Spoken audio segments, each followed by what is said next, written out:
psicodélico. Ficou psicodélico, exatamente. É engraçado o vídeo que você me. Ah, é! Você viu, Graciela? Parece que ela tá fazendo um. Ele duplica, ele recorta e duplica. Doido. Então, É, ok. ficou muito bom.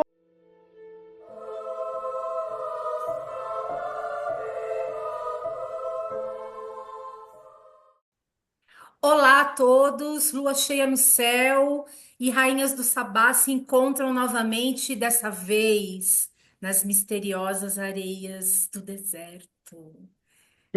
Estamos aqui hoje com as nossas queridas Lua Serena,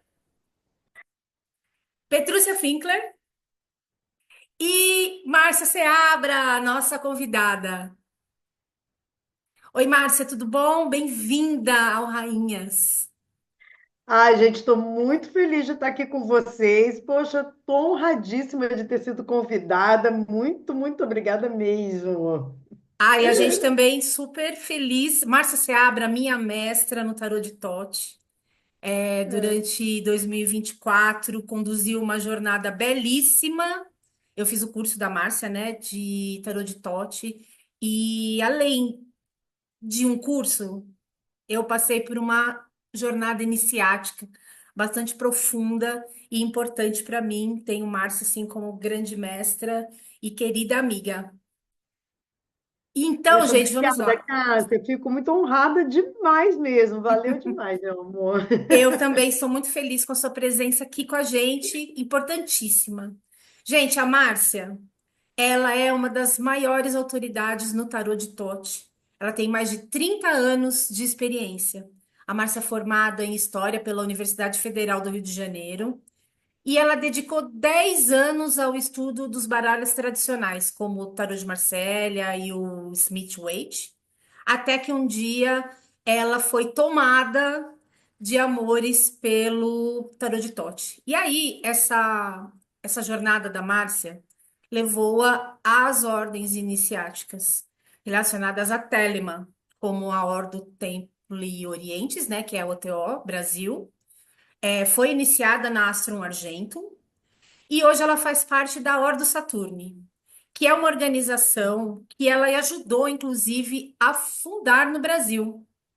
A Márcia é uma taróloga e magista de mão cheia, dedicada professora de tarô, de Tote, e ela tem conhecimentos profundos, tanto do simbolismo do Tote mesmo, e como de Telemann, alquimia, astrologia, cabala e magic. Magic é o estilo de magia de Telemann, né?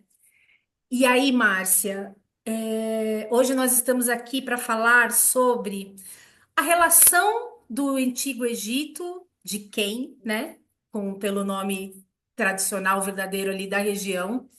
Egito é um nome dado pelos gregos, né? Dentro do ocultismo, da magia, da bruxaria e de todas essas coisinhas que a gente gosta tanto. E para começar, eu queria que você falasse um pouquinho sobre a sua trajetória no ocultismo. Eu dei aqui, né, essa pincelada, esse resumão, mas eu queria que você contasse assim brevemente para gente coisas que eu não falei. Bom, eu vou pegar basicamente o ocultismo, porque eu acho que no tarô é isso, você já deu bem o lado, né? Mas o meu foco no ocultismo, ele veio através do tarô. Eu queria ser só taróloga, na verdade, eu só queria estudar tarô na minha vida, mas quando eu conheci o tarô de Tote, eu percebi que não bastava, né? Não bastava só estudar o tarô, tinha que conhecer o que estava por trás, né? De onde veio esse tarô? O que formulou, né? O que fez essa pessoa chamada Lester Crowley a chegar no tarô dele, né? E aí a gente vai descobrir dentro, quando você vai puxando o fio da meada, você vai descobrir que tem um sistema mágico que faz parte desse tarô. Não é que o tarô tenha que ter esse sistema mágico, ele é um tarô. Se você quiser simplesmente ter o tarô de Tote como um veio, como um instrumento de leitura de tarô, de oráculo, ele se presta perfeitamente para isso, né? Ele é um tarô como Marcélia, como o do Waite, com suas nuances, mas É basicamente a mesma coisa. Só que quando você ouve, na verdade, qual foi o meu primeiro acesso ao tarot de Tote? Foi o próprio livro de Tote, do Crowley, né? Que ele escreveu, para escrever sobre as cartas. E quando você lê esse livro, você descobre que o Crowley faz qualquer coisa mesmo, explicar as cartas dele, né? Ele já parte do pressuposto que você tem conhecimento do sistema inteiro, já sabe o que é livro da lei, já sabe o que é verdadeira vontade, sabe tudo de cabala, sabe tudo de alquimia. Então, aquele livro passa a ser uma coisa, para quem nunca estudou Crowley, algo inviável de entender o tarô dele. E aí eu fiz o caminho inverso. Eu fui lá em 1904, né? Começar com o Crowley. O que levou esse homem a esse tarô? E aí, em 1904, vem toda a história do livro da lei, que foi recebido no Cairo, e daí tem toda uma conexão, né, que as pessoas perguntam muito, né, qual é a conexão do tarô de Tote com o Egito? A verdade é que não é um tarô egípcio, mas é um tarô que não foi o tarô concebido lá, mas o início da jornada do Crowley mística, solitário, né? Ele mais sozinho, porque ele já vinha da Golden Dawn. Mas quando ele rompe com a Golden Dawn e forma as suas futuras ordens místicas, foi justamente em 1904, quando ele está no Cairo, junto com a mulher dele, a Rose Kelly, né? E numa lua de mel, e que tem toda a história que ele, então, ela entra em transe e fala que os deuses querem falar com ele. Bom, tem todo uma história que o Crowley conta para a recepção do livro da lei. E na recepção do livro da lei, é impressionante, o tarô já está lá presente, né? No livro da lei, quando você lê, tem várias referências ao tarô. Eu não sei se naquela época o Crowley já estava intencionando escrever um tarô, né? Desenhar um tarô. O fato é que ele só vai fazer isso no final da vida dele, depois de, sei lá, mais de 30 anos de jornada mística. Então, o que você vai encontrar nesse processo? É o caminho do Crowley que vai chegando da recepção do livro da lei, o desenvolvimento místico e mágico que tem ali, né, que ele desenvolve, que é focado em magia sexual.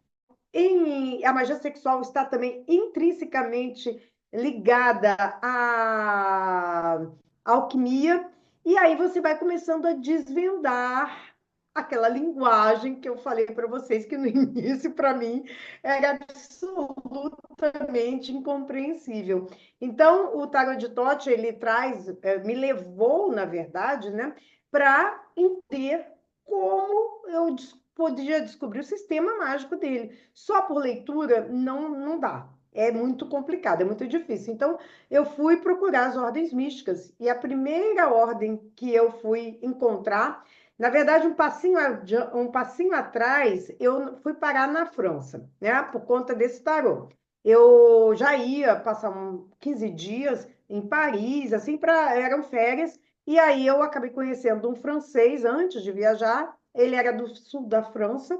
Eu fui para lá e ele era realmente um bambambam na história da OTO. Ele era o chefe máximo da OTO lá na França. E eu não tinha nem noção do que era a OTO até então, não sabia as ordens místicas nem nada. E aí eu passei 3 meses lá, estudando, não só tarô, ele nem era um grande conhecedor de tarô, conhecia a linguagem do Crowley, mas não tanto o tarô. Então foi uma troca bem legal, né? E aí, quando eu voltei para o Brasil, eu já me iniciei na Ordo Templis Orientes, que é a OTO, que eu digo que é uma ordem muito interessante para que a gente possa praticar, conhecer os rituais. A OTO, eu não tenho grandes afinidades hoje com a OTO, mas eu não posso deixar de dizer o quanto ela é importante e foi importante para mim, para eu conhecer e praticar os rituais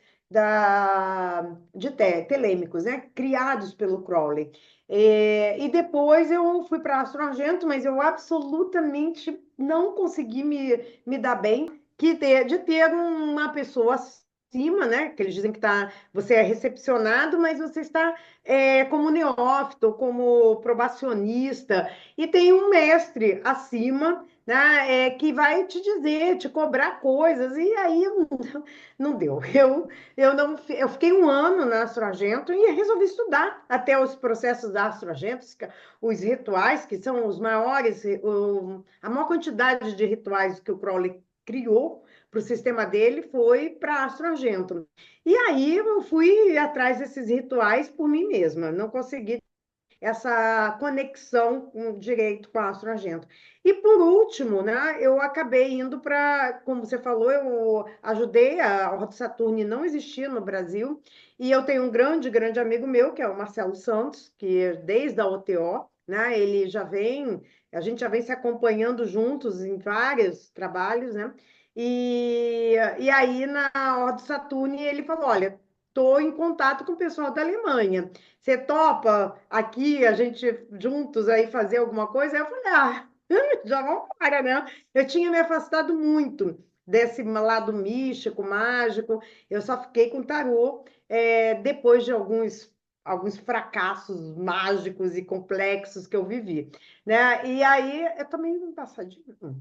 E aí, com isso, aí eu, junto com o Marcelo, a gente ficou mais ou menos 2 anos tendo contato com o pessoal da Alemanha, até que veio, então, o grão-mestre nosso, lá da Alemanha, veio para cá para nos iniciar, fazer a nossa recepção. A gente fazia umas missas e tal, fazia alguns rituais, mas depois que a gente viu, a gente só estava ali né, de ensaio, totalmente ensaio. Quando o grão-mestre veio, é que aí a gente realmente criou a ordem. 2 anos depois dela já está supostamente em prática, né? Em existência. E aí já faz 10 anos isso, né? E que eu ainda permaneço, e agora vem o grão-mestre novamente, depois de 8 anos, ele vem ao Brasil novamente, agora em setembro, e aí a gente está em busca de novos graus. Eu tenho até o 4º grau, que é um grau chamado de Fratres ou Sorum, e eu estou indo agora pleitear, não sei se eu vou conseguir, se você aceita, ao 12º grau, que é o grau de mestre. Quando a gente entra no grau de mestre na Otto Saturni, é quando você realmente entra na egrégora. Até então, são graus de aproximação. Então, 10 anos aí em grau de... Haja Saturno, né? A Saturno é cara de Saturno. longo tempo, né? Muitos Então, anéis, né, para você ir chegando. então é de longo tempo mesmo, mas é interessante porque eu nem sinto que já se passou tanto tempo e já vai fazer 10 anos que eu tô, já fez 10 anos, na verdade, que a ordem existe no Brasil e que agora o grão-mestre está vindo para os novos graus aí, possivelmente voos mais altos que a gente deve dar na ordem. E aí, então, esse é meu caminho pelas ordens, Cássia, Lua e Petrúcia. Incrível. Eu gosto muito quando a Márcia conta a história dela, além de ser uma história assim profunda, né, com muito conhecimento, né, que passou por várias coisas muito importantes e interessantes, é o fato da Márcia como mulher no ocultismo, que é uma coisa que hoje em dia a gente vê muito pouco, né? Pelo menos pessoas públicas, né? Mulheres que vêm. Agora a gente começa a ver mais isso até, né? A gente tem a Vesta Nox também. E algumas outras mulheres que eu já vi, inclusive, em vídeos com a Márcia, né?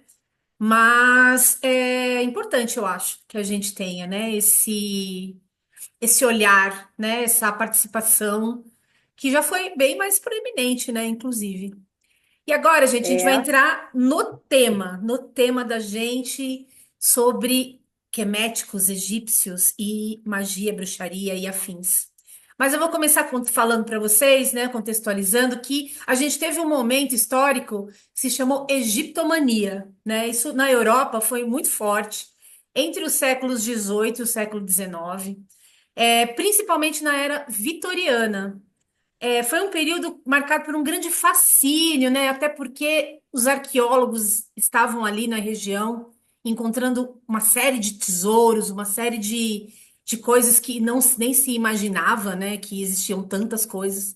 E aí essas coisas foram aparecendo e a gente teve um fascínio por essa civilização. que foi manifestado de diversas formas, né? Desde criação de objetos arquitetônicos inspirados no Egito Antigo, uma moda de viajar para o Egito e voltar com múmias, minha gente. Inclusive aqui no Brasil. Vocês sabem que no Museu Nacional havia, infelizmente hoje não mais, por conta do trágico incêndio, mas havia no Museu Nacional, no Rio de Janeiro, uma vasta coleção de objetos egípcios e múmias, né? Uma coleção que era do imperador Dom Pedro II. Então, na Europa, a gente teve muita, na cultura ocidental, né, vamos falar assim, a gente teve uma forte influência da mitologia e da história egípcia, principalmente nas ordens esotéricas. Bom, Márcia, você tem uma longa trajetória em Telema, né? Ela, inclusive, já nos falou, né, sobre isso. E Telema é muito relacionada com divindades egípcias, inclusive os deuses, né, principais que aparecem no livro da lei são queméticos, uma versão do Crowley para essas divindades, né? E eu queria que você falasse como isso te tocou e como se relacionou ou se relaciona com o seu universo espiritual. pois é, você fazendo essa pergunta, eu acabei me lembrando um pouco, né, disso, porque quando eu procurei Tarot de Tote, não foi porque ele teve essa concepção egípcia, ou que ele falava de Tote, ou que ele falasse nada, foi pelas figuras mesmo das cartas, né, que eu fiquei muito apaixonada, eu achei elas lindíssimas, e eu fui buscar que mistério era esse de Tarot. Mas eu sempre fui apaixonada pelo Egito, desde criança, mas de criança pequena mesmo, né? Aquela coisa do fascínio, os desenhos animados que eu assistia, até mesmo Asterix. Eu lia, a que eu mais amei foi Asterix e Cleópatra. Então, eu adorava, né? Eu adorava mesmo. E tudo que era ligado ao Egito, eu já muito cedo eu fui estudar, buscar sobre o Egito não só a parte da egiptomania, mas também a egiptologia, o estudo mesmo do Egito. Eu fui fazer faculdade de História por causa disso, né? Eu queria muito estudar o Egito. Só que na faculdade não existia ainda no Brasil faculdade de arqueologia. Era através da faculdade de História que você podia entrar na história antiga, se especializar em história antiga e aí ir pelo campo do Egito. Então, acabou sendo a minha busca, né? O Egito. Fui estudar e fui gostar e buscar a mitologia, principalmente, né? Dos deuses. Mas aí, bom, corta, né? Me formei e tal, trabalhei com outras coisas em história, outras pesquisas, não me aprofundei na história antiga, mas a paixão sempre foi, continuou. E dentro da faculdade de História é que eu conheci o tarô, mas o tarô até então de Marsella, e depois o Waite, não o Crowley, o Crowley já foi depois. E aí, quando eu então conheci, eu fiquei, quando eu vi o tarô de Tote, a gente não pode esquecer que o Crowley é desse período que você falou, né, da egiptomania. Ele traz ele não sai com a múmia, mas ele sai com a Estela da Revelação, né?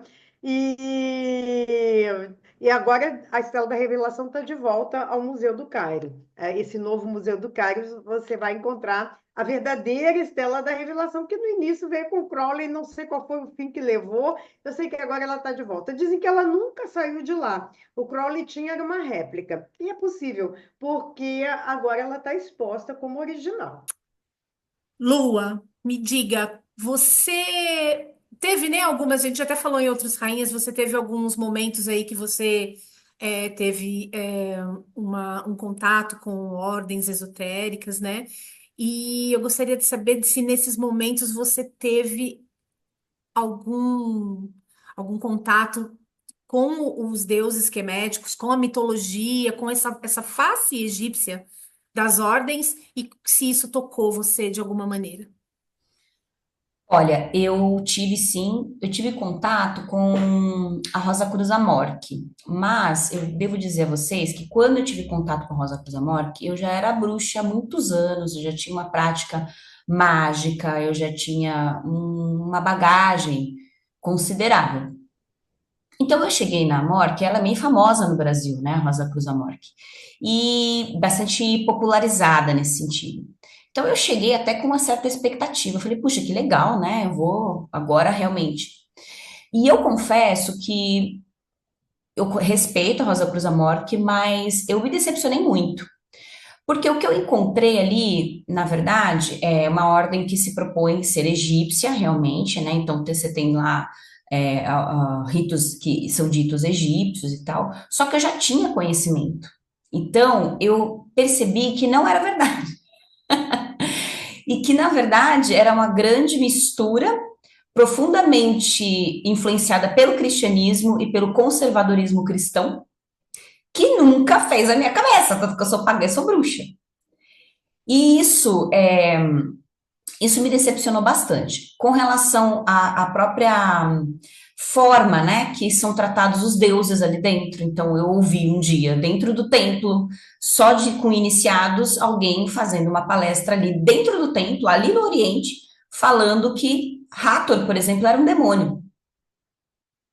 Então, gente, para mim foi extremamente decepcionante. Eu fiz as minhas iniciações. Eu vou dizer que eu respeito a Rosa Cruz Amorque no sentido, vamos colocar assim, até espiritual do que se propôs ali, mas as pessoas que administram a Rosa Cruz Amorque, pelo menos eu vou dizer aqui no Brasil, porque eu não tenho conhecimento fora, são pessoas que são profundamente influenciadas pelo cristianismo e que têm uma visão bastante rasa e superficial, principalmente do quemetismo. Eu, que nem sou muito afeita aos deuses egípcios, tinha mais conhecimento do que pessoas que estavam ali e que eram de graus muito elevados da ordem, né? Existe ali dentro uma visão bastante influenciada por algumas linhagens maçônicas que são bastante machistas, portanto, também isso era contaminado ali dentro pelas pessoas.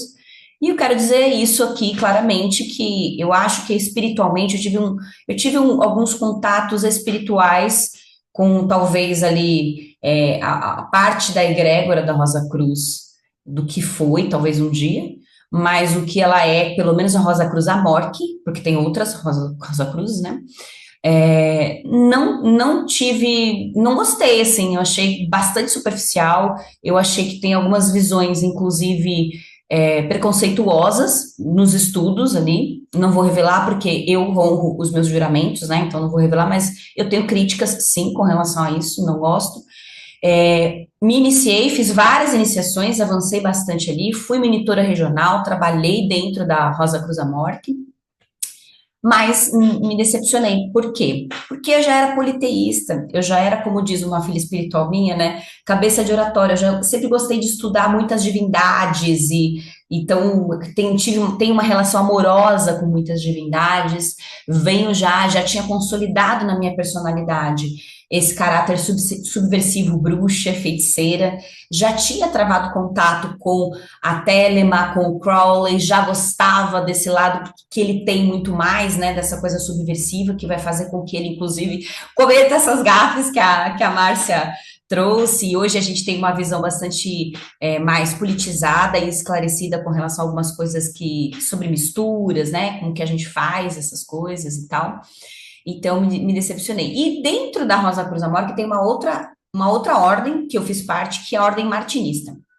E a Ordem Martinista é legal, porque vai estudar Martinez de Pasquali, é legal, bem bacana, assim. Mas também bastante contaminada ali com algumas questões. Para vocês terem uma ideia, dentro da Rosa Cruz Amor, que foi a primeira vez que eu dei o curso de tarô. E aí eu dei os arcanos maiores, e quando eu fui dar os arcanos menores, eles não quiseram mais, eles não quiseram, porque eles não compreendiam mais, aí mudou um pouco a direção ali dos donos ali da bagaça, e aí eles entenderam que essa coisa de tarô, veja como é raso, né? Que essa coisa de tarô, ela não tem a ver, né? Pouca atuação mágica, no sentido do magic mesmo, né? Da magia, seja a magia pra gente, seja aquela magia relacionada realmente a que eles chamam de alta magia, não tem, né? Então, foi muito decepcionante. Então, o toque que eu recebi dos deuses egípcios, que, como eu disse, eu não tenho muita afeição, foi mesmo dentro dos caminhos pagãos, dentro dos estudos pagãos mesmo que eu fui vivenciando, né? Então, digo, foi decepcionante. Ah, você indica? Eu indico para quem está começando, de repente, entrar na ordem para ter acesso, acho que dá uma acessibilidade, mas é extremamente superficial, as iniciações elas são bastante teatralizadas e tão somente teatralizadas. Existe algumas coisas que eu já tinha de conhecimento e que me decepcionaram bastante. Lua, gostaria de. Eu entendo o que você fala, eu fiz o estudo da MORC também, eu recebi as monografias, né, durante acho que um ano. Eu recebia, né, fazia as coisas e tal. E acho que, se eu não me engano, tá, gente, eu não me lembro agora se eram 6 meses ou um ano, mas eu acho que era um ano. Chegava o momento que você fazia a sua primeira iniciação, né, você mesmo, na sua casa. E eu não falei, não, eu não consigo. Não rola. Realmente, acho que até por isso mesmo, né? Cada um tem seu caminho, cada um tem o que toca, né? Sua alma, e não quer dizer que não seja interessante.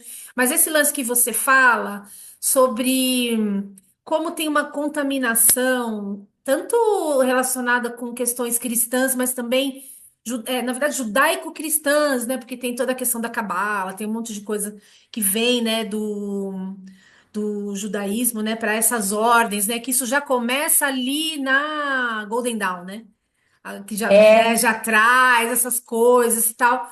Eu também, para mim, é muito complexo, não consigo também. bom, vou citar só dois exemplos do que aconteceu ali também, para vocês verem que foram, eu já facilitei alguns, né?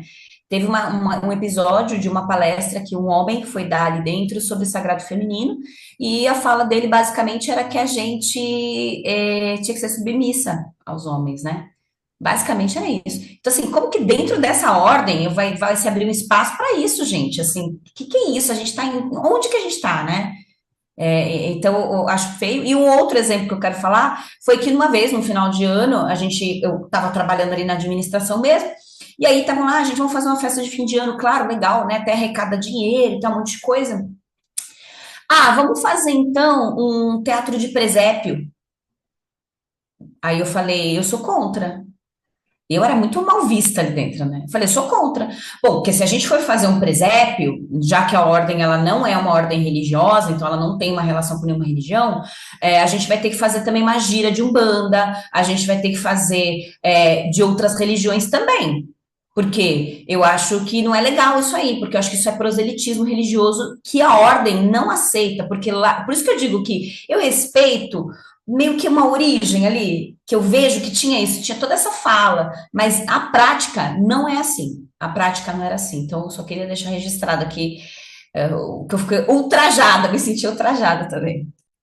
E eu queria dizer que eu vou deixar aqui uma vivência que não foi dentro da ordem, mas quando eu fui a Curitiba esse ano, no Carnaval, eu fui até a sede da Amorque aqui no Brasil, né? Que fica lá em Curitiba. E é um lugar maravilhoso, incrível. Tem dois museus, na maior parte, obviamente, esmagadora, réplicas de peças egípcias. Belíssimo. Os dois são dois museus, são separados, um do lado da rua, outro do outro lado da rua. E lindo. E aí, num deles tem uma múmia verdadeira vinda do Egito e é de uma trabalhadora do templo de Ísis. Ela não era sacerdotisa, mas ela trabalhava no templo. Então tem uma parte do museu que ela fica ali, tem toda uma ambientação belíssima, você não pode tirar foto, você não pode filmar. E eles dizem que isso é para respeitar o lugar de descanso daquela pessoa mesmo, né? Colocando-a como um indivíduo que merece todo o respeito. Mas tem peças lindas. É muito bonito. E aí, além disso, eles têm um jardim totalmente ambientado com. Gente, é muito lindo. Inclusive, tive ali um momento de desconexão do mundo que foi incrível. É um lugar com uma energia fantástica. Eu acredito que ali devem ser feitos rituais bastante Ali também tem interessantes. a Morada do Silêncio, né? Que é onde você vai para fazer os retiros. É muito legal mesmo, muito É bacana mesmo. demais. Acredito que talvez em graus mais superiores a gente tenha até algumas coisas, imagino, né? Fica por conta do mistério, que sejam até mais interessantes. Mas como essas ordens, como o ocultismo no geral, daquilo que eu conheço, né? Vou deixar bem claro, acaba realmente bebendo muito nessa coisa judaico-cristã, sempre me incomodou bastante. Apesar de ter interesse, apesar de ser muito curiosa, conheci Telema, estudei, vi vídeos, li alguns livros, fui atrás, fui estudar Cabala para entender o que era Cabala, para entender Telema. Mas sempre me pegou essa questão judaico-cristã. E aí só fui mudar isso quando eu conheci a Vesta, que já foi até entrevistada aqui no Rainhas, né? É uma das nossas rainhas do Sabá, que tem uma proposta 100% pagã, porque se você pega o livro da lei, sem ser o que o Crowley fez depois, né? Que ele recebeu aquele livro e aí ele foi criando, né, todo o trabalho na OTO, na Astro Argento, né? E aí ele foi beber, porque ele já vem da Golden Dawn, então ele foi trazendo esses elementos cristãos bastante fortes e proeminentes, mas quando você pega só o livro da lei, ele é extremamente pagão, né? Tanto porque tem as divindades que ditaram, né, por intermédio de um sacerdote, porque eu acredito, eu entendo que isso é uma questão dentro de Telema que nem todo mundo acredita que esse livro foi ditado, mas tem esses dois lados, né? Um lado que entende que o Crowley trouxe tudo isso pela sua extensa bagagem, e quem acredita que realmente ele foi ditado. Eu sou desse lado aí que acredita que foi realmente ditado. Então, e aí ele traz, inclusive, muitas questões ali, ensinamentos que estão muito ligados ao paganismo. Aí isso me interessa, aí isso eu já fico, né? Eu curto, e aí traz aí então as divindades que eu já tinha tido um contato, principalmente quando tive no Coven Felinos de Baixo, que foi o primeiro Coven de bruxaria que eu participei. Ali a gente tinha um trabalho com algumas divindades, obviamente Baixo, uma delas. E quando eu tive esse retorno, né, a essas divindades, primeiramente por conta desse meu interesse por Telema, especificamente do livro da lei, então isso trouxe. Agora, a Márcia trouxe, né, da infância, e aí eu queria trazer só um detalhezinho antes de passar para a Petrúcia, que é quando eu era criança, eu era apaixonada por mitologia, principalmente a mitologia grega, mas também a mitologia egípcia. E tinha uma série que passava na TV que chamava Poderosa Isis. Não sei se vocês assistiam. Eu amava, era a minha favorita. Ela tirava aquele colar maravilhoso, assim, né? Que ela era uma historiadora, arqueóloga, né? E ela tirava aquele colar e ela dizia Poderosa Isis, e ela se tornava ali um avatar da deusa, né? Eu amava, principalmente essa parte que ela tirava o colar e ela virava, né? Colocava, ela tinha aquela roupa, e aí Isis era uma heroína, né? Eu gostava muito, então também isso me pegou de criança e eu gostava muito. Petrúcia, conte-nos. Eu sei que, né, a Petrúcia sempre traz, né, pra gente a relação dela com o ocultismo, mas eu queria saber se dentro dessa relação, como o Egito foi, o que trouxe aí para você? Eu lembrei muito você falando agora, né, Cássia, da poderosa Isis. Eu era bem pequena e amava, achava incrível aquilo. E depois também tinha Mulher Maravilha. Então tinha algumas coisas de heroínas que eram muito fantásticas, mas era porque era aquela mulher forte, deusa e tal. E a Mas Mulher eu Maravilha é Diana, né? Detalhe, também, né? né? As duas, exatamente, as duas são. Mas eu não tinha essa noção, claro, quando era bem criança, né? Ela era para mim, mas era esse fascínio que eu tinha ali. Agora, Egito mesmo, eu tinha aversão. A maior parte da minha vida eu tive aversão ao Egito. Eu não podia ver pirâmide, nada, nada me interessava. Isso explica-se, obviamente, por alguma questão reencarnatória. problemáticas que eu não quero encostar, pelo visto. Eu não queria tocar naquilo de novo, né? Tem uma turma que esteve no Egito no passado e que teve problemas. E aí a gente e ficamos nos encontrando nessa vida, volta e meia a gente topa uns com os outros, e é sempre uma questão um pouco delicada, né? Tem muita coisa ali para ser resolvida. Mas é interessantíssimo isso que eu tenho, porque a aversão também indica que tem uma coisa ali. Porque podia ser indiferente, mas não era indiferente. Tinha uma coisa realmente a ver. Mas em 1990, eu conheço o tarô de Thoth. E aí eu faço meu primeiro curso de tarô e ganho meu primeiro tarô, que foi meu presente de 15 anos, que a minha mãe me deu esse tarô, que eu pedi, que eu queria, estava louca por tarô, e que eu tinha feito o curso, então eu ganho o tarô de Thoth. E para mim não tem uma relação com o Egito, assim como a Márcia estava falando. Se ele fosse realmente pirâmide mais egípcias, eu não estaria querendo, não teria querido aquele tarô. Mas eu mergulhei naquilo com os materiais que tínhamos à disposição nos anos 90. Em 95 e 96, eu fiz parte de um grupo de amigos que um tinha cartão de crédito internacional e pôde comprar pela Amazon, que era em dólar. Eu sempre conto essa história, né? Porque não tinha nem figurinha. Compramos livros da Amazon, chegou numa caixa, e aí veio o meu livro da lei, veio o meu Book of Thoughts e tal. E eu enlouquecida com aquilo, tentando traduzir do jeito que dava do inglês, né? Porque o inglês é muito complexo, não é o inglês de cursinho que nos ajuda, né? Então é difícil mergulhar naquilo. Tinha pouco material mesmo nos anos 90 sobre isso tudo. Mas eu lia Eliphas Levi, eu lia tudo que eu podia botar a mão ligado ao ocultismo. E foi eu tinha uma paixão pelos temas ocultos, né? Então, desde menina eu tinha isso, mas não tinha essa relação com o Egito, né? Então, era essa coisa do ocultismo dessa forma. E foi só aí, no começo dos anos 2000, tive meu contato, apareceu na minha vida, goela abaixo, a deusa com a qual eu tenho grande devoção, que é uma deusa egípcia, não é mesmo? Então, é por isso que eu devoro Ora, hora a hora. Eu não podia ser essa, eu não queria nada do Egito, nada. Eu queria ser a deusa do Egito. Então, isso para mim é muito interessante, às vezes, quando as coisas não correspondem ao nosso desejo, porque aí tem alguma coisa muito mais profunda que tem que ser lidada, né? Então, a minha deusa é uma deusa egípcia. E aí eu começo a estudar algumas coisas, mas eu não trabalho dentro do quemetismo.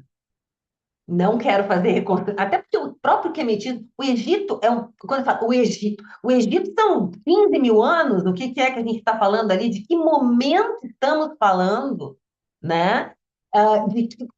Se de 10 anos para cá tanta coisa mudou na própria espiritualidade pagã, como é que a gente vai pensar em 10, 15 mil anos de uma civilização?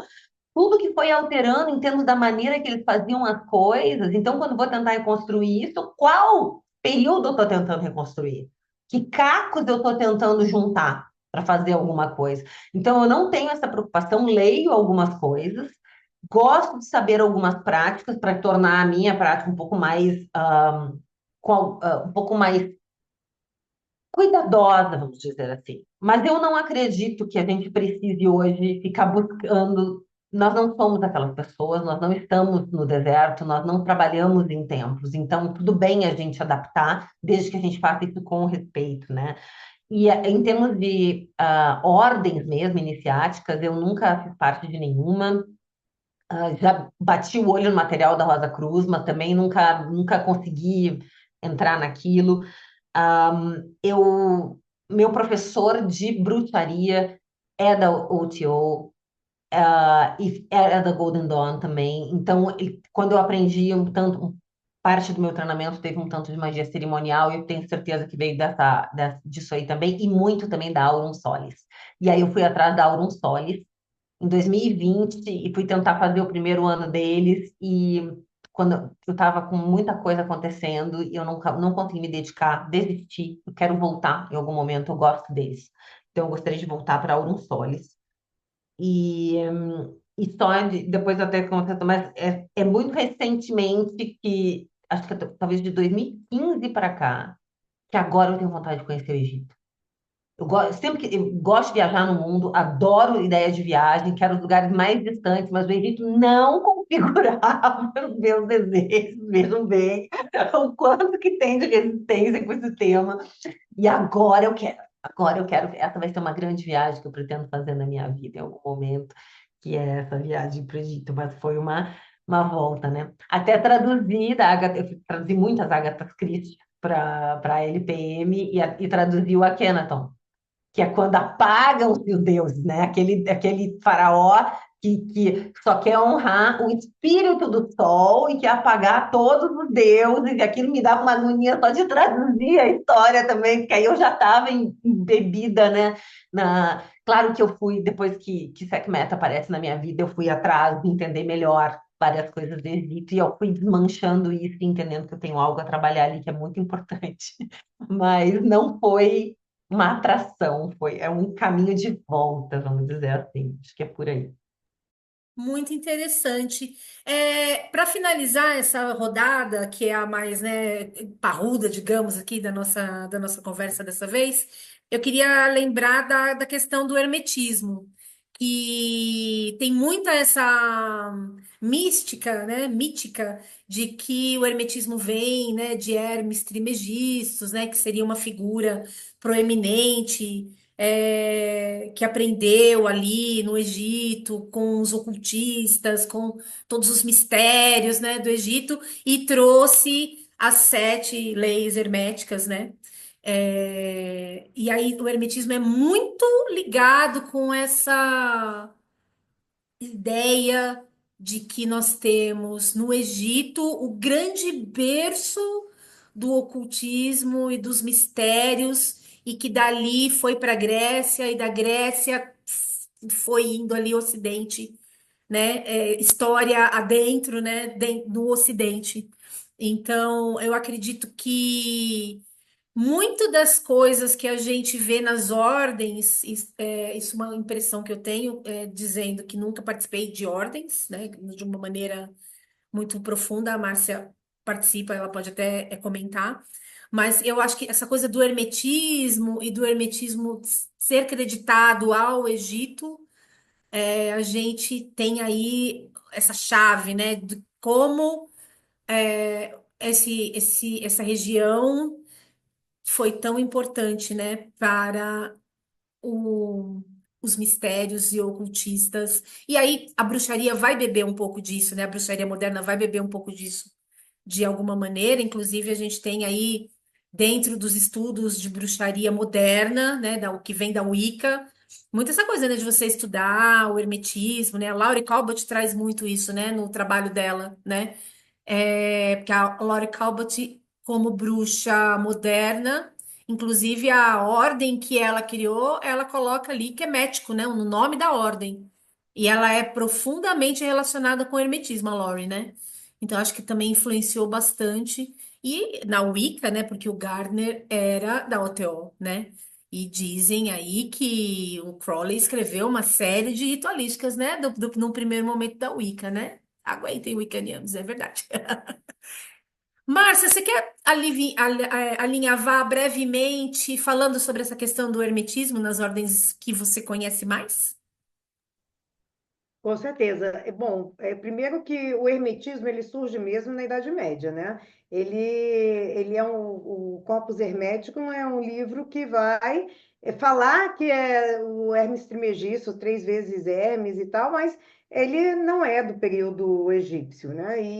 Enfim, é uma discussão. Aí a gente entra pela discussão histórica, né? Não é o caso aqui, né? Não vou quebrar aqui expectativas sobre o hermetismo. Mas eu vou falar nas ordens. Eu não tenho a menor dúvida que todo o Ocidente bebe nisso, né? Nas ideias herméticas. Todas as magias, né, que a gente tem no Ocidente, sim.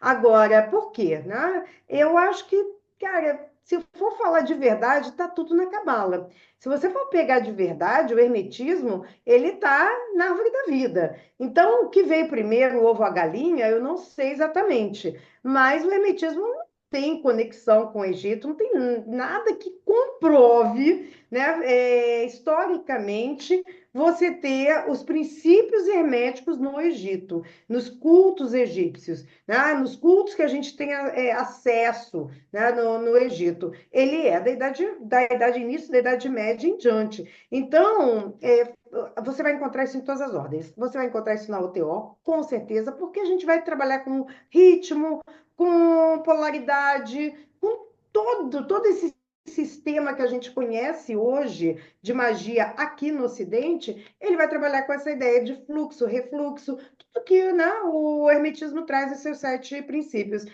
principalmente a polaridade. Efeito da polaridade é o que a gente mais trabalha em magia. Não a polaridade em si, mas a conciliação dos opostos.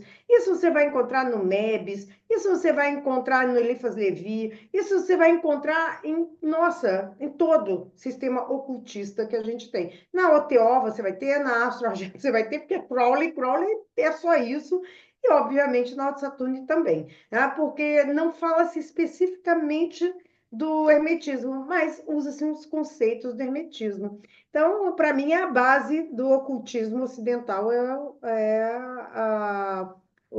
as 7 leis, né, herméticas.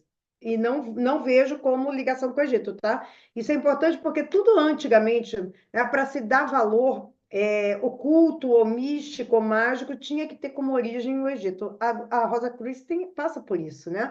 E aí, né, mas a gente, historicamente mesmo, não é verdade. Quero Então, fazer só a um gente comentário aceita aqui, como uma coisa gostosa, legal, né? que tem uma coisa de tudo que é espiritual gostar do exótico. Então tem uma coisa de sempre buscar, e o Egito, pelo visto, era o grande exótico num determinado momento, então tudo tinha que vir de lá para ter algum embasamento, solidez mágico, uma coisa do encantamento, eu acho que tem, né? A gente sempre busca, é interessante, vai trocando de onde está se buscando, mas tem uma coisa com o exótico. Inclusive, a Márcia estava falando, eu estava pensando que até isso pode ser um eventual Rainhas do Sabá, que é essa questão, essa necessidade que vem, acho que da época do ocultismo, inclusive, de se tentar pegar algo e colocar como muito antigo, porque É. não se dá valor a algo que você pode ter criado agora, né? Então tem que enfiar a iniciação da avó, né? Na bruxaria tem muito isso, né? Ah, eu fui iniciado pela minha avó, vem até lá do Alexanders, né? Que tinha uma história mirabolante, que tinha sido iniciado pela avó, né? E aí vem isso, aqui no Brasil teve muito isso, né? Muitas vós, né? As minhas avós, gente, elas eram católicas ou protestantes, não tinha avó Ou alguém da gringa, né? Que era ou uma alguém época que da a gente não tinha gringa. acesso a coisas. Isso, sim. A gente não tinha aqui, né, em terras tupiniquins, a gente não tinha acesso. Então, era alguém da gringa que, meu, muito hermético, muito fechado. Que me ensinou, né, grande escolhido, né? Tinha muito isso. Então, mas um dia a gente acha que a gente pode fazer um só sobre esse tema aí, que você vai render bastante. Mas eu gostaria de passar agora para as divindades. E eu vou começar com a Petrúcia, porque assim vai ser uma grande surpresa, né? A divindade preferida que é médica da Petrúcia, né? Mas como ela estava até falando ali, né, de toda essa questão muito interessante que aconteceu com ela. Eu não faço Não ideia de qual é a fazemos ideia, não fazemos ideia. Vai ser para todos uma grande revelação. Saber todas vamos falar, mas a gente vai começar com a Petrúcia falando qual é a divindade quemética que ela mais gosta, gente. Vamos ver.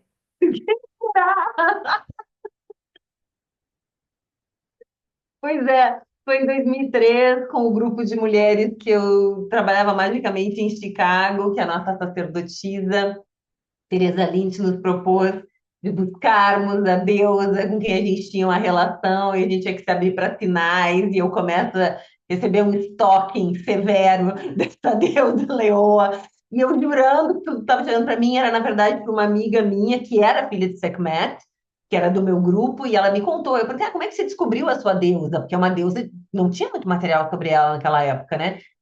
E ela disse, pois é, Sekhmet, assim, sabe, contou toda a história, como é que ela descobriu que era Sekhmet, e disse, mas é muito difícil, Petrúcia, porque não tem muito material disponível sobre ela. Pronto, eu começo a encontrar, tá de cara com livro, tá desenho animado com a cara de Sekhmet, ah, compro um livro de uma outra coisa do feminino, tem um capítulo inteiro sobre Sekhmet, aí começa a ter sonho com leão, aí começa, assim, tem um estoque enrolando, aí começa, eu acho que não é para fulana. Eu sempre achando, tem que avisar a fulana que eu vi esse negócio sobre a deusa dela. Eu tenho que avisar sobre a deusa dela. E aí descubro que não, o negócio é comigo também.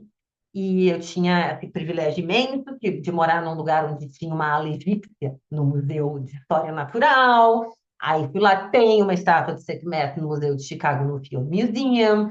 E aí eu fui lá conversar com a estátua, receber minha acolhida, segundo minhas amigas que eram filhas de Sekhmet do meu grupo, casualmente tinha duas. E estavam elas me passando então, primeiras coisas, me avisando como é que eu tinha que proceder e tudo mais. E é uma relação incrível que eu tenho com ela. É uma deusa do caramba, ela é maravilhosa. E as pessoas têm muito medo, porque ela é sanguinária, porque ela é louca, porque ela é muito furiosa. Mas ela é muito mãe, né? E é interessante também que, embora ela seja uma das deusas escuras, entendidas dessa forma, ela é uma deusa da cura. E para os seus filhos, os filhos de Sekhmet têm que andar muito na linha da lei humana, porque ela é defensora de Ma'at, defensora do grande equilíbrio cósmico. E os filhos de Sekhmet não podem fazer uma coisa fora da linha, a coisa mais interessante que tem. Tem agora dentro do nosso clã do Conclave da Rosa de Espinho, tem mais uma filha de Sekhmet. Inclusive a profissão dela, tudo tem a ver com andar na correção absoluta das coisas, porque é impressionante como quem é filho de verdade dela não é na linha. E tem essa coisa da mão com a cura que vem dela, mas os meus ritos para ela não são queméticos, como eu estava dizendo, né? Tem alguns elementos que às vezes eu trago, mas é muito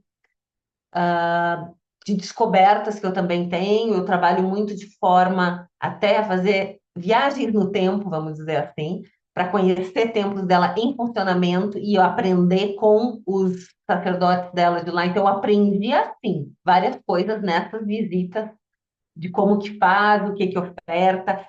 E aí era legal, porque tem essa coisa da gnose pessoal verificada e não verificada, eu vou anotando tudo que eu vejo, tudo que eu recebo, e aí, de repente, leio mais uma pesquisa, porque tem muita coisa emergindo de antropologia, né, e de arqueologia. Então, muitas coisas que não tinha no tempo do Crowley, que estavam começando a fazer tudo isso. Então, hoje em dia, a gente vai tendo várias noções. Aí eu vou, quando encontro um novo estudo, eu digo, gente, tá aqui o negócio que eu vi. Então, é uma delícia, porque aí corrobora. E aí, corroborando, eu posso falar abertamente. Olha, pode fazer assim, pode fazer, eu posso passar isso adiante, não é mais só uma coisa que eu vi na minha visão para eu fazer, né?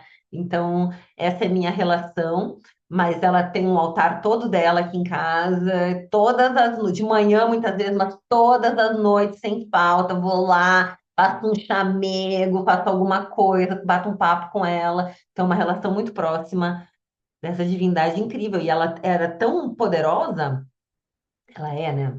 E a Sekhmet, ela quer dizer a Toda-Poderosa, assim como tantos deuses, o nome dela é um título, né? Ela tem um título. Então, Sekhem é poder, Sekhmet, a Poderosa. E que a maior parte das cidades tinha 365 Sekhmets na entrada da cidade, uma para cada dia do ano para proteger a cidade. Então, é das divindades egípcias que mais tem estátua por aí nos museus, é ela por conta desse excesso de estátua, talvez não seja certo, de tanta louvação a ela para que ela dependesse, ficar uma tremenda de uma defensora. É isso. Inclusive, lá no Museu da Rosa Cruz tem uma réplica. Quando eu fui, mandei uma foto para a Petrúcia e falei: olha só com quem eu estou aqui nesse momento. Que tem uma réplica de uma estátua. É bom que todo mundo que viaja me manda foto, muitas pessoas me trazem imagens do Egito, eu tenho uma Sekhmet egípcia mesmo que um amigo trouxe para mim. Então, quando a gente tem uma divindade um pouco menos badalada, as pessoas lembram da gente quando elas citaram. E Cássia também me mandou assim, a fotinha. Muito bacana. E sabe o que eu estava pensando aqui, gente? Olha, não me matem queméticos, hein?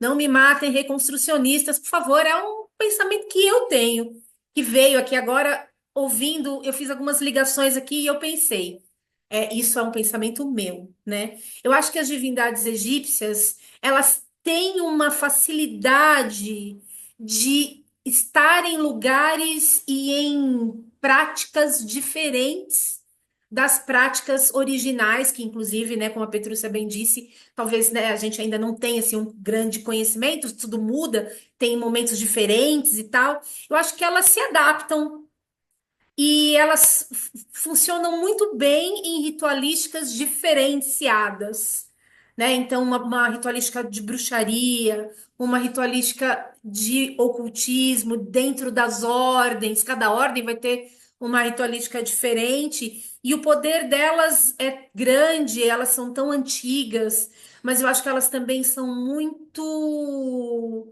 Elas estão conosco e elas respondem a diferentes ritualísticas. Eu acho que é uma característica desses deuses, que eles são fáceis, de estar, eles se adaptam bem a outras ritualísticas, né? Márcia, quem é o seu quemético de coração? Olha, eu como você e como também acho que Petrúcia, né, que falou também da poderosa Isis, eu era apaixonada. Eu tinha, quando o programa começou, eu tinha uns 7, 8 anos, eu também fazia, eu vestia uma capinha, eu era a poderosa Isis, mas e desde sempre, eu sempre tive um fascínio por ela, porque era mais famosa, né? Deusa. Então, eu, a princípio, foi por aí. Mas quando foi a minha primeira iniciação, que foi na OTO, primeira iniciação de ordem mística que eu participei, a gente tinha que ter um nome, né? Escolher um nome místico. E não foi Isis, foi Ator. O que me veio foi Ator. Né? Eu tinha pouquíssimo conhecimento de Ator, mas o que me levou a ficar próxima de Ator? Porque eu sempre trabalhei antes da OTO, quando eu trabalhava mitologia, ainda não trabalhava com magia, mas já estudava cabala e tudo mais. Eu me identificava muito, eu me identifico até hoje, né, com a energia de Vênus e de Afrodite. Eram as deusas que eu sempre cultuei mais perto de mim. E eu sinto essa energia muito, muito ativa em mim. E a Hathor, então, dentro do caminho egípcio, foi a que mais se colocou, se apresentou para mim. Fiquei com muitos anos cultuando, estudando quemetismo, buscando a tradição de Hathor. E aí, até hoje, né? Eu tenho até ela tatuada aqui nas minhas costas e tudo mais, mas eu não é que eu tenha perdido minha conexão, mas hoje eu tenho uma outra deusa também dentro da mesma linha, Afrodite, Vênus, Ato, que é Astarte, né? Hoje eu me vejo mais conectada com esse caminho do que com o caminho egípcio, né? Então gosto, continuo. Então, tenho lá meu altar também, que está agora tudo vindo de mudança, né? Tá tudo embalado, mas eu tenho meu altar, eu fui ao Egito, eu trouxe várias peças, inclusive de Sekhmet, que eu admiro, não tenho conexão com ela, mas eu admiro muito a energia dela, eu tenho ela lindamente, linda, linda, e eu tenho a Hathor, né? Hathor e Isis são as deusas que eu trouxe comigo aí lá do Egito, né? Da viagem que eu fiz. Mas hoje eu te digo com toda sinceridade, eu me vejo distanciada dessas deusas. Pode ser que eu retorne. Eu estou numa busca de retornar, mas desde que eu entrei na Ordem Saturne, engraçado, né? Eu assumi na Ordem Saturne o nome Astarte, não mais Atom, e até hoje eu gosto mais, eu estou mais próximo da energia de Astarte. Ah, a gente nunca sabe, né? As deusas, às vezes, elas dão uma volta, deixa a outra vir, trazer outros elementos. Aí, um belo dia, quando você menos espera, elas É, aparecem de novo. Isso eu tenho, sim, certeza, assim, não... E acho que você tem realmente uma energia muito venusiana e que ela vai se manifestar de formas diferentes. Eu acho que faz todo sentido. é. Lua, quem é seu Ai, Kemet gente, que delícia, coração? né? Gente, vou dizer, eu não tenho nenhuma divindade assim que eu tenha super paixão, assim, uma relação. Tem várias divindades que eu gosto bastante. Vocês citaram algumas, a própria Hathor, a Maat, Sekhmet, então tem várias divindades. A Isis, claro, né? A Asa te achou lindíssima, mas tem uma divindade que me pegou porque eu tenho uma queda por divindades que são meio desconhecidas, assim, que é Neith, ou Nietzsche, que é uma grande mãe primordial, uma das divindades mais antigas, assim, do Egito, e ela nasceu de si mesma, né? Ela é criada, ela nasceu de si mesma a partir das águas primordiais, e ela deu à luz ao Deus Sol, acho que é Ra, deu à luz ao Deus Sol, e ela é a grande mãe dos deuses ali, e antiquíssima, divindade antiquíssima. Só que é muito interessante porque ela também é a deusa dos rituais funerários. Então, ao mesmo tempo que ela é a grande mãe da vida, ela também é a grande mãe da passagem de volta para outro mundo. Então, ela é uma deusa que eu amo, essa característica de vida e morte entrelaçadas. Eu acho que isso é um mistério, um dos mistérios maiores, né? Que a gente pode tocar, tatear um pouquinho, estando aqui na consciência, que são os mistérios do nascimento e os mistérios da morte, que estão muito entrelaçados, né? Então, os mistérios do nascimento, do parto, com os mistérios da transição, né? Então, o primeiro até o último suspiro. E essa deusa é ela, assim como tantas outras, que está nesse lugar, né? Que vai receber, que vai ajudar ali na hora que você vai dar a sua primeira inspiração aqui nessa terra, e é ela que estará com você no seu último suspiro, te dando a mão e te levando para as águas primordiais. Então, ela é uma deusa que me toca profundamente, eu não tenho um culto profundo a ela.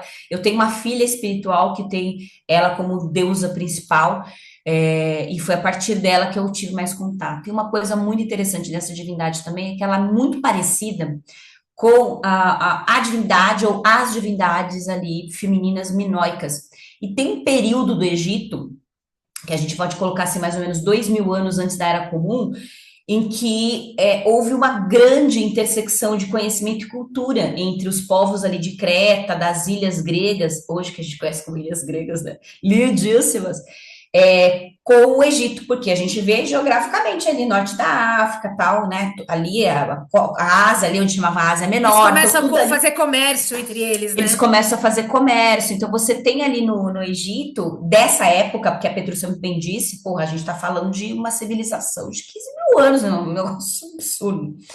Então, você tem ali na parte, principalmente de cerâmica, artística, essa influência muito forte e alguns traços de um leve sincretismo entre algumas divindades egípcias daquela época bastante cultuadas com essa grande mãe minoica ou grandes mães minoicas, porque também não se sabe se era uma divindade, se eram várias divindades, não se sabe, até porque não tem uma tradução, como aconteceu no Egito, não tem a tradução da escrita originária dos minoicos. O que se tem já é miceno e é outra coisa. E aí eu acho interessante, porque você vai ver alguns traços, então a relação com serpentes, essa relação com vida e morte, né? Que pode ser, mas é bem levinho, né? Mas que pode ter uma influência ali de um com o outro. Então não sabe também, né? Quem que influenciou quem ali, nessa época específica, né? Então essa é a deusa que eu mais gosto, assim, que eu tenho uma relação, uma atração maior por ela, por conta dessa relação de entrelaçamento de vida e morte, assim, eu gosto muito dela, e por ela ser essa deusa primordial, essa deusa que sabe que me conecta muito, meninas que são junguianas aqui, como essa grande mãe do entre mundos, entre o estado de pleroma, né, do inconsciente para o estar aqui agora, então ela ser essa grande mãe que vai nos ajudar nessa conexão, a partir dos sonhos, a partir do toque do inconsciente, do que nós conseguimos tocar do inconsciente, estando na consciência ainda. Então, ela é um grande mistério, assim como outras grandes senhoras desses mundos, assim, eu acho ela maravilhosa.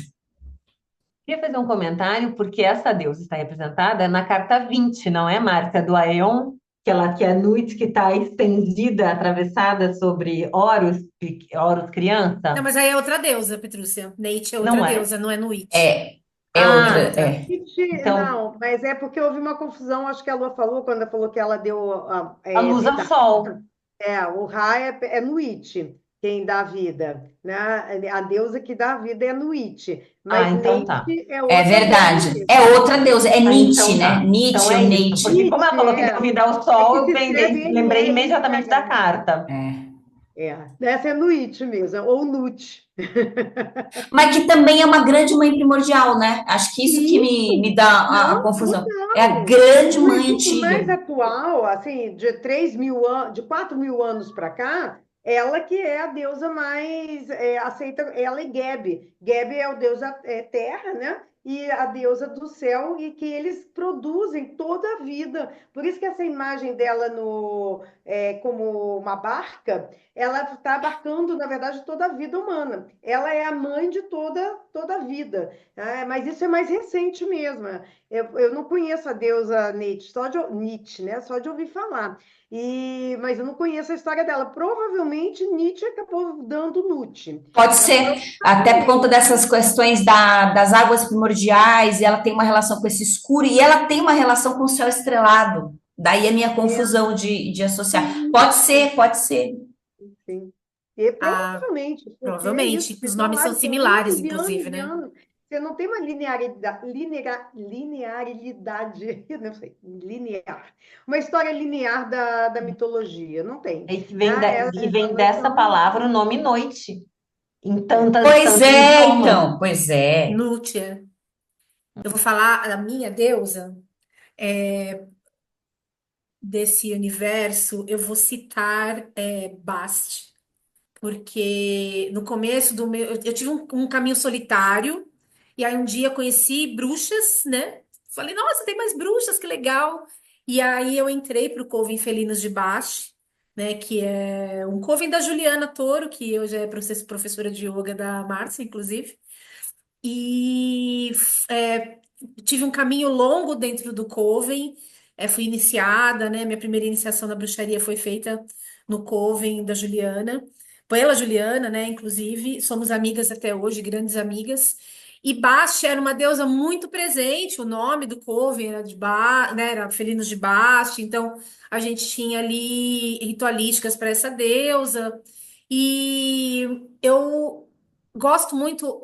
Hoje ela, neste momento, né, da minha vida espiritual, ela tem estado um pouco mais presente também. Eu tive um tempo que não muito. E tenho gatos, né? Sou apaixonadíssima por gatos, então acho que é muito interessante também, importante a presença dela, né, pra gente que é gateira, né? Eu vejo assim.